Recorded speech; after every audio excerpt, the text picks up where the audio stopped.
Meanwhile, there's this. The price of oil and gas rising again this week, again amidst the escalating tensions.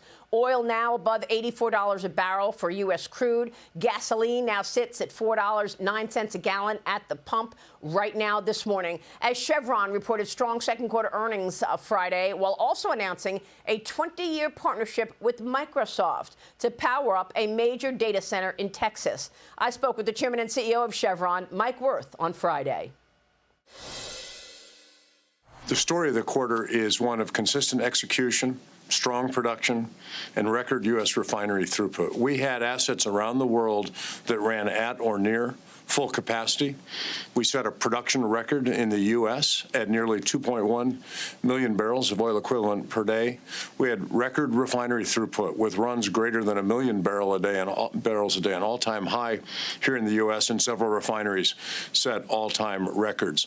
All of that critically important at a time when the world energy system has been stressed and the need for supplies to markets and customers has never been higher. One of the highlights, obviously, was much higher oil prices. And, Mike, that's because of this war in Iran. And I want to get your take on that, because the last time we spoke, there was serious worries about security, about ships transporting through the Strait of Hormuz. Our production was up 20% year on year. 5% just since the first quarter to the second quarter. So we have been investing to grow production and bring energy to the market. The issues associated with the conflict in the Strait continue, and there are new developments each and every day. We now see not only the Strait of Hormuz, but the Red Sea and the Black Sea have risks and uncertainties. So some of the challenges have expanded, and the risks to supply are very real.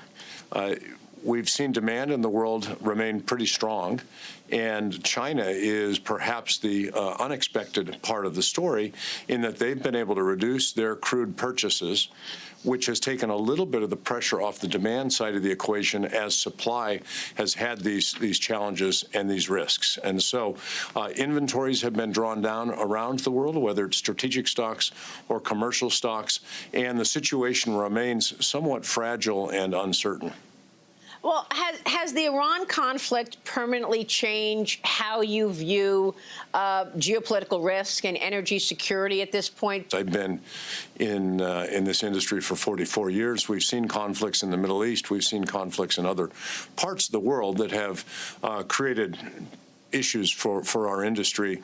The industry responds in the short term with rerouting of supplies, and I think the industry's done well in this. The United States has been a big part of the story because as the biggest producer in the world, the biggest exporter now, to meet needs of our allies around the world, the U.S. has stepped up to be part of the answer here. Longer term, I think you will see some changes in the system. We are in discussions with Iraq about potentially entering one or two oil fields there, and part of those discussions would include a framework that would allow the construction of a pipeline that would go north and then move to the Mediterranean Sea and create a pathway for that production to get to market that would not have to go through the route today, which is through the Strait of Hormuz. Well, thank you for that, because I know now you've got the Houthis involved. They've been attacking assets near the Red Sea. You've got Egypt. So, Mike, what can you tell us about infrastructure that has been hit as a result of this war? Is there any reason to believe that it's going to take longer and longer to get that infrastructure back in place? Well, it depends on the particular circumstances. In some cases, the hits are relatively easily fixed if it's piping or tanks. In other instances, if it's more sophisticated processing equipment, that takes more sophisticated and specialized manufacturing to replace that equipment, and the lead times on replacing that can be months or even years in some cases. And so I think the unfortunate thing is that energy assets have been targeted in this conflict, and what that means is it degrades the capacity of the energy system to meet global demand, and how quickly that comes back will be one of the things that determines when markets actually get back to some sort of a new equilibrium. But Mike, you've said that given this disruption, you would expect oil prices to remain elevated for some time, right? we've seen supply constrained, we've seen damage to infrastructure, and we have new risks that I think will be priced into the market on shipping, for instance. So shipping rates, shipping insurance, and the willingness of ship owners to go to certain ports in the world is likely to, remain a question for some time to come. Is there anything you think the administration or the Congress should be doing differently? I think the biggest thing that Congress could do is pass permitting reform. I think the one thing that I would mention is we've seen the administration take some actions that have been very helpful to markets. The Strategic Petroleum Reserve release has helped create supply. The waiver of the Jones Act has allowed us to move crude oil and products around the United States to markets where it's needed. There have been some specification relaxations, which creates more supply. And so the policy actions that have been taken are the right ones. Good to see you. Mike Wirth, the Chairman and CEO at Chevron.